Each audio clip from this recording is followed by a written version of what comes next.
Happy October, everybody. It's your boy, Michael Ray Haybauer, coming to you in the words of What Movie One with a new story time video.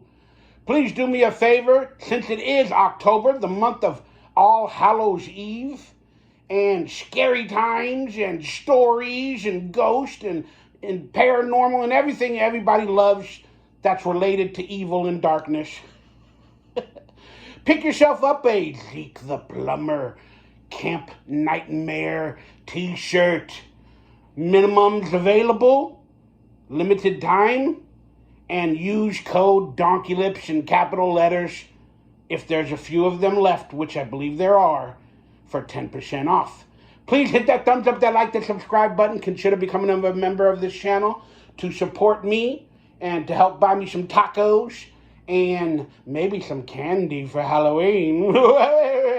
I'm going to give you guys two true-to-life stories. That sounds weird to me, true-to-life. It really happened. I can't explain it, don't understand it, but it happened to me. So I'm going to give y'all a ghost story that true-to-life that really happened to me when I was younger. Then I'm going to give you a trick-or-treating story that happened in my life as well, when trick-or-treating was allowed, before the world became crazy and there's crimes. And these are back in the good old days when they were putting razor blades in little Snickers bars. These were back in those good old days, according to the news. But, yeah. I'm not a big horror fan. I'm not a big horror movie fan. I should be watching horror movies this month. And, just not into it. Just really not into it.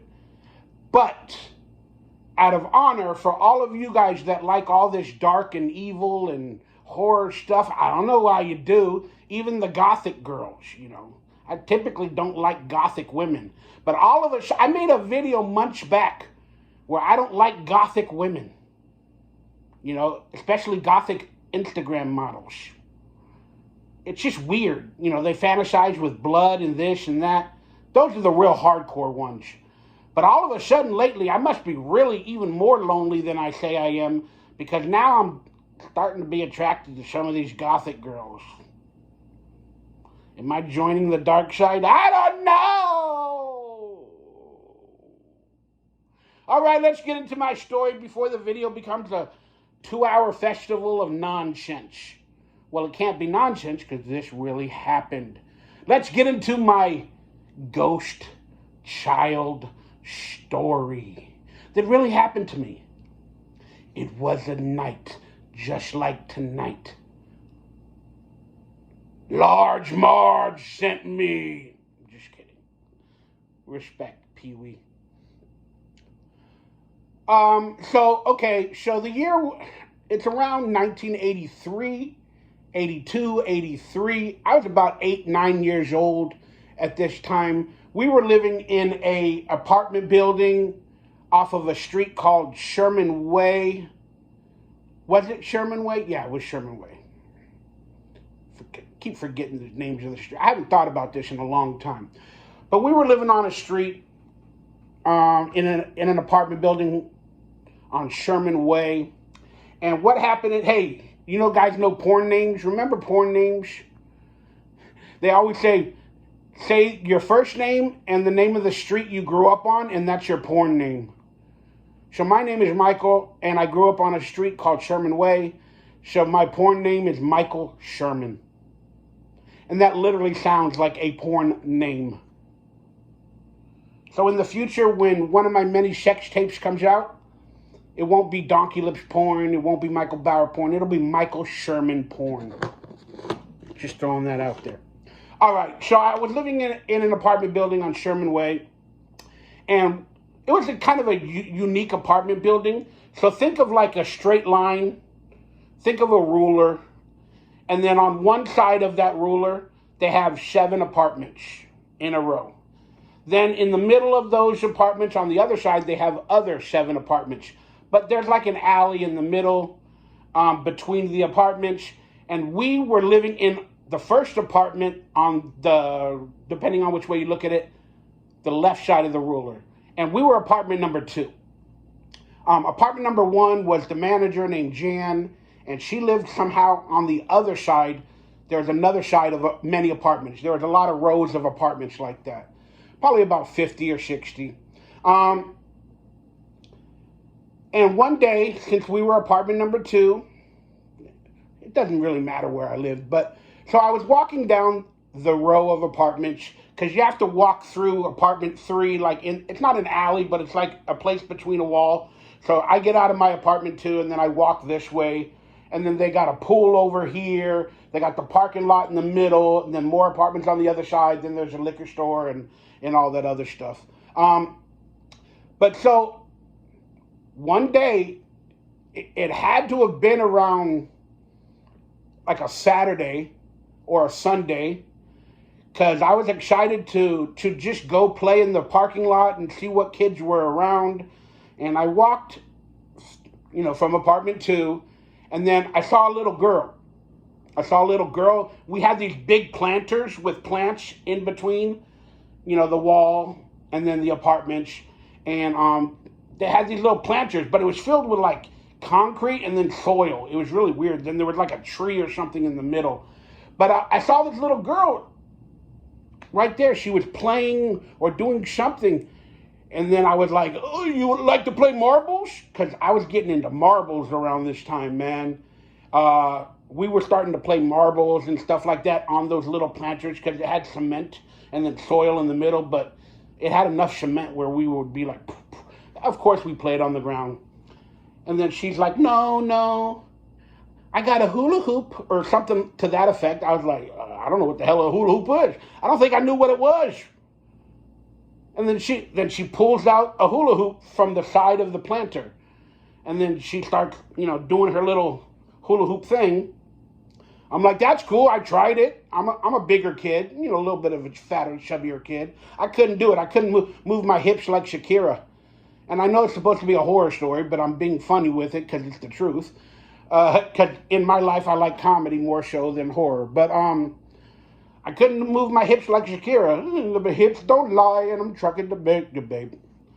I was like, that's cool. And then I said, hey, I'm Michael. She goes, I'm Cindy. I was like, nice to meet you, Cindy. And she's like, I live in apartment 4, which is just 2 apartments down. I'm like, oh, yeah, I'm in apartment 2 or whatever, cool. Again, I don't know how I talked when I was 8 or 9 years old, but so we just hung around, and then she said something about marbles, and then I pulled out, had a little bag of marbles, and I'm proud of each one. I had like a full white one with a green strip or, stuff like that. So I tried to teach her marbles. She was enjoying it. It only lasted about maybe 30 minutes or whatever. Then my friend Eric or whatever, somebody, I saw them walking toward my apartment, because I think we were gonna go around the train tracks or something that day, or play in the parking lot football or bikes or whatever we could get into. So the next day, it must have been a Saturday, because I woke up the next day real early. So the next day, the sun just came out. I woke up and I thought I heard noises. I had a window from our bedroom or my bedroom, and I thought I heard noises. And I woke up and I looked out the window. The sun was barely coming up. What do they call it? Dusk. And I saw Cindy. And she's sitting there playing her hula hoop. That reminded me of what were they called? The Alvin and the Chipmunks. My hula hoop. And I was like, I put my head out the window, because we had a window where you could do that. My bed was right there. I could sit up on my bed. I'm like, hey, what are you doing? She's like, I am playing out. Whatever she might have mentioned. And then I told her, give me a few minutes or whatever. Then I just woke up, went to the bathroom. I think I grabbed some orange juice or whatever we had in the fridge, and then put on a shirt. And she had marbles now. She had marbles. I was like, oh, that's pretty cool or whatever. And I think I told her that we were going to play football and this and that. And she's like, no, I'm going to stay right here. I'm like, okay. And I'm like, hey, where were you yesterday in the afternoon? I didn't see her in the afternoon. And I think I mentioned like something, oh, I came back and I didn't see you out here. I don't know if she answered me. I don't remember now. But I just remember not seeing her in the afternoon. So everybody wants me to get to the end or whatever, but I feel you. But I don't know, I just hung out with her for a little bit. I probably offered her breakfast. We used to eat like toaster strudel. We used to buy that little thing that you'd put like in a toast. I think toaster strudel probably came out around those days. Or definitely we had Pop-Tarts. It might have been a Pop-Tart. But it was just interesting to see her again. And then I had to go back into the apartment, to either lie down or wake up or stay till my mother wasn't around at this moment. She left and she was gone when I was around 5 or 6. So whatever, I went back to the apartment thinking I'm going to play with her later in the day. I think we probably set up a hangout date or something like that. I was probably getting into girls a little bit, She had this beautiful, I remember it for some reason to this day, like a white sunflower dress. And, but it was a little bit yellow tinted. Again, how do I remember stuff like that? Because I think about the story every few years. And then whether your mind makes it up, about the color of the dress or whatever, I can't say that. But that's what goes into my head. And I still remember like a yellow tint or something to like a sunflower type dress. But all right, long story short. So this happened for at least 2 or 3 mornings in a row where I started hearing the noises and I saw her out there. I don't think I went out there the 3rd day. But I do remember, I believe it might have been the 4th day where I woke up and now it's like a Wednesday afternoon or Tuesday afternoon, like during the week. I get home from school. We had to walk to school sometimes back in those days ourselves. And I used to run home to watch Dennis the Menace. Like at 2:30, I think Dennis the Menace came on at 2:30. And I would only catch the tail end. Or it might have came on at 3 because we got out of school at like 2:30. And then by the time I got home, it took me like 20-something minutes to get home. And I'd only watch one episode of Dennis the Menace, the cartoon. Because they used to have sometimes like 2 cartoons of Dennis the Menace. Like one that lasted like 10, 12 minutes long, then another one that lasted like 10, 12 minutes long. And I would always barely see the second one when I got home from school. But I saw her from one day after I got home from school. And she was standing at the doorway of her apartment, number 4. And I said, hey, Dennis the Menace is on or something like that. You wanna come over and watch it? She's like, no, I gotta stay here. I was like, well, you got a TV or something? She's like, no, I don't have a TV. But you can come in, and we can play. I was like, huh? Okay. So I walk in the apartment and I remember seeing couches and this and that, furniture and everything. And then I said, where's your mom? Do you go to Coldwater? Which was the school that I used to go to. I go, do you go to Coldwater? Like, are you in any classes? Blah, blah, blah. I don't know what I was talking about.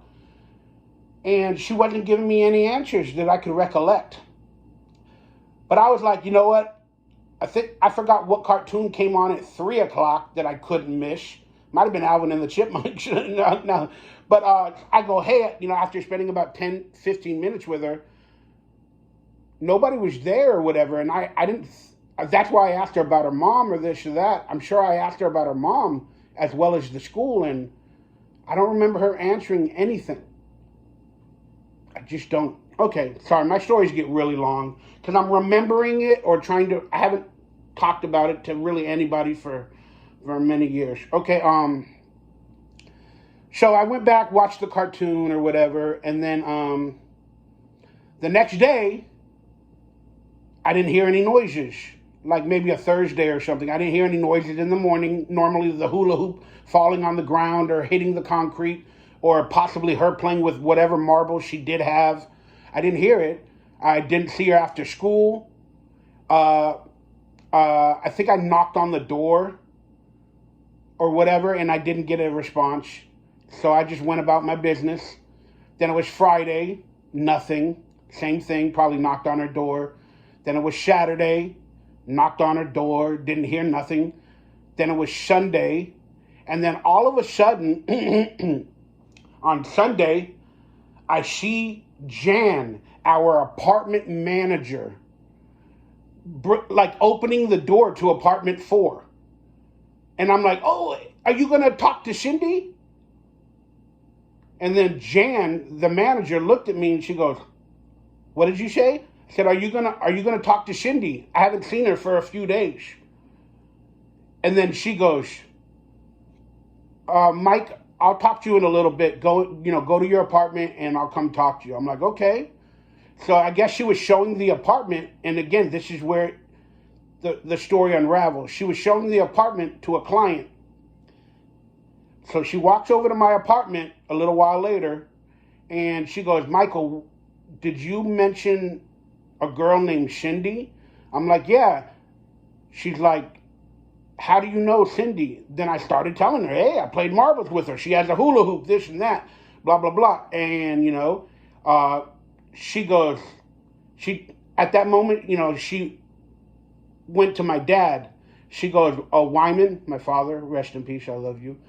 She told him something, and then my dad looked at me and I'm like, are you lying? Are you lying? I don't know what you guys are talking about. Then the manager tells me, she goes, Michael, there was a little girl named Cindy who died here about 4.5 to 5 years ago in that apartment. She died in the bathtub by drowning. And she used to have a hula hoop.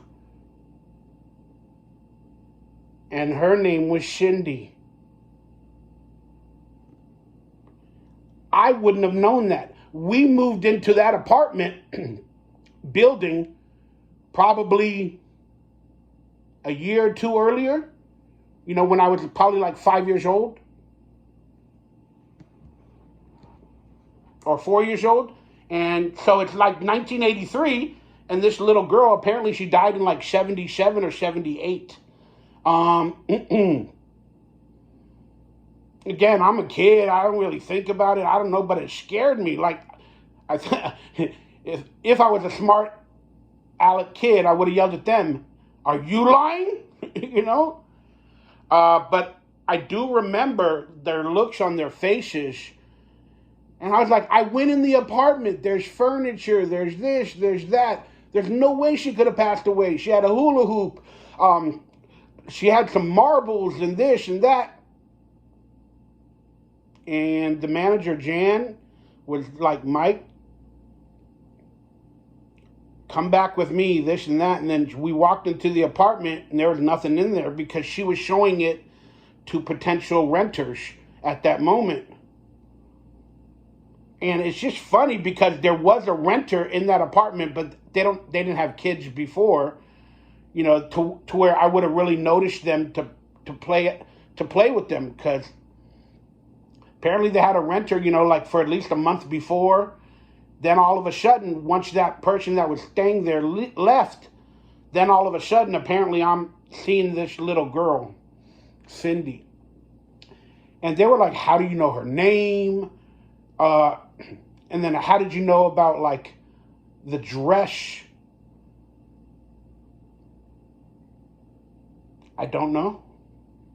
I saw a ghost.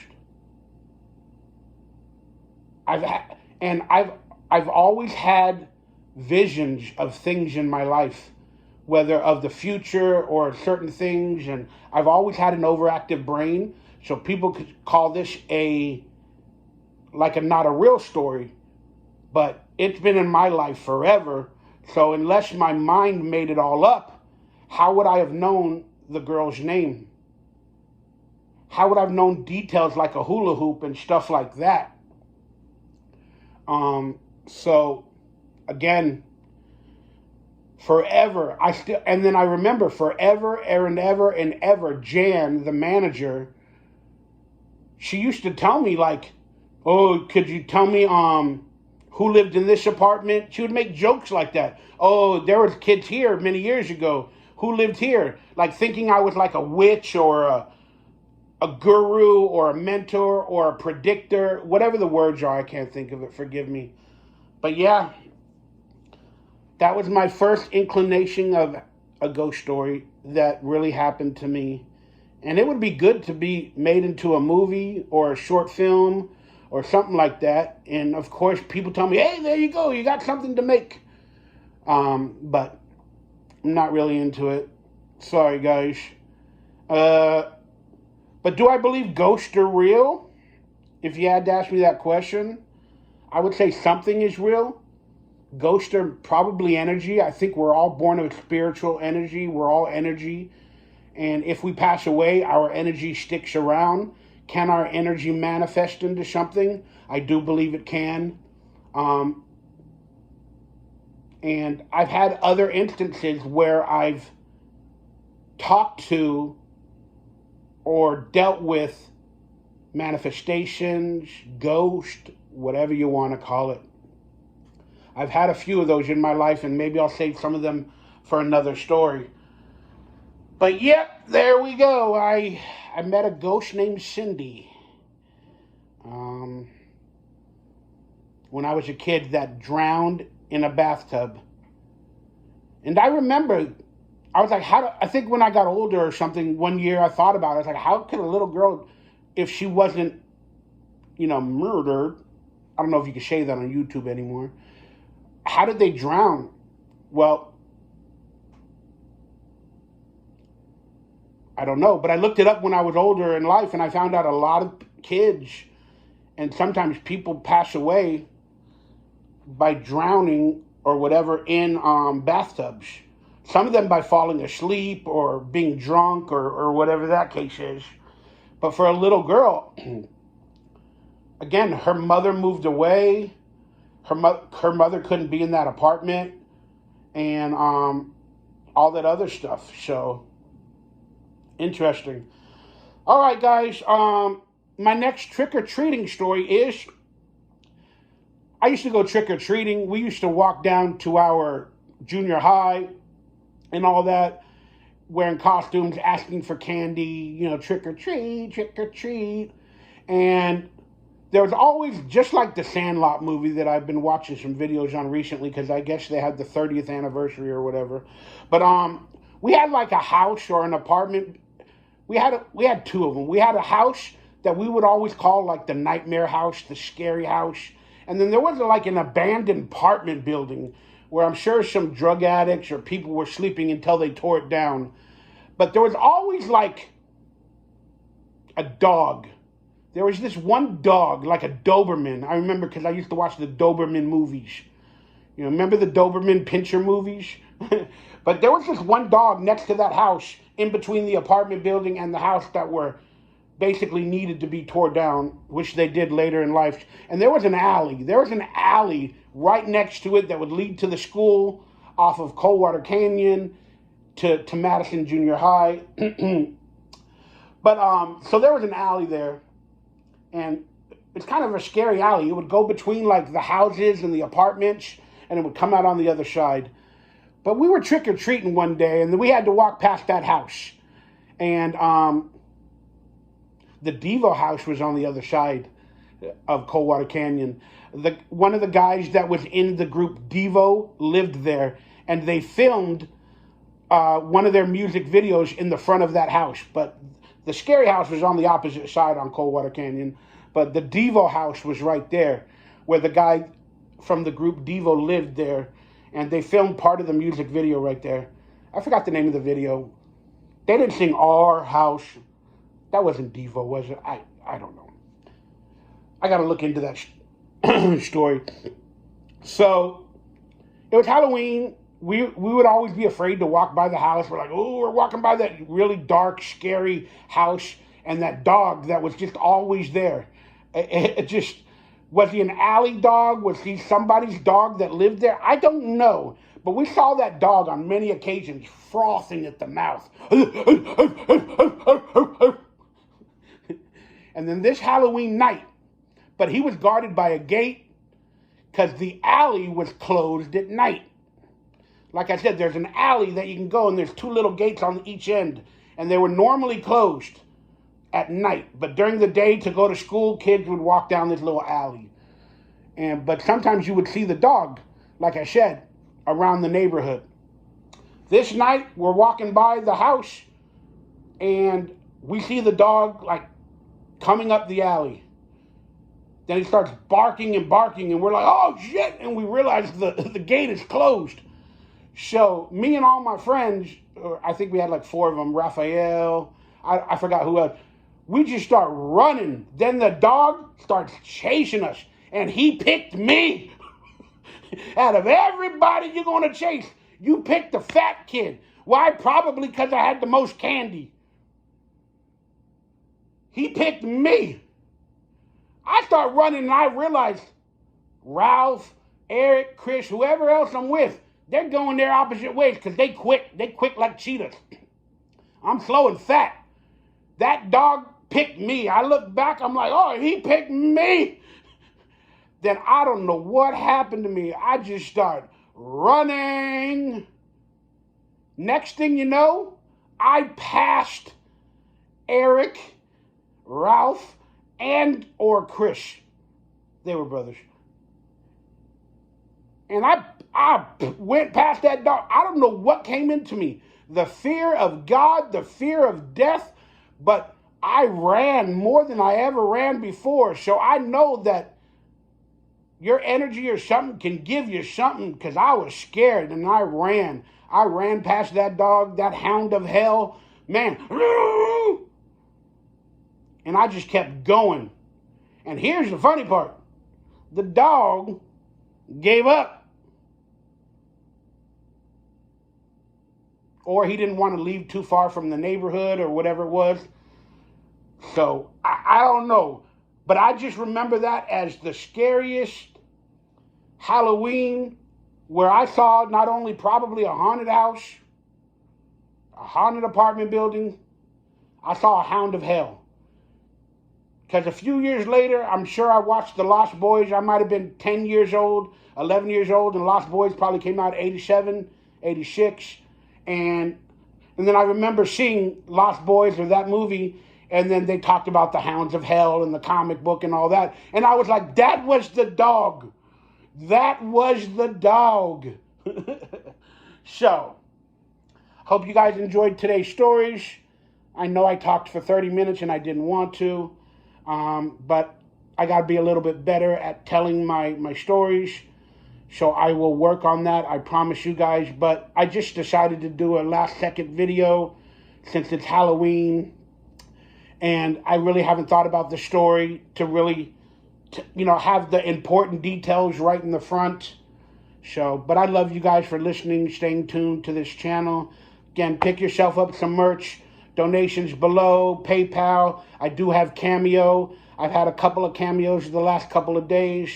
I appreciate the support, the love. I'm just trying to make a few bucks, whatever way I can, while I'm truthfully not working a traditional job, but I'm doing a YouTube telling stories, living off my past type job, and that's okay. Don't be mad at me, guys. I know I need to do better. I know that. But I thank you guys now for the support and the love and the respect.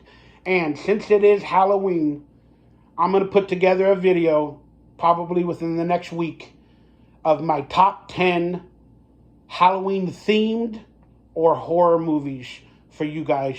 And then I'll tell some more stories and about that movie and stuff, like how it affected me and this and that. So if you guys want that top 10 Halloween-themed movies, my favorites, please hit that thumbs up button. Let me know, so I will go around and get it done for you. I love you guys. Have a great week or two until I see you next.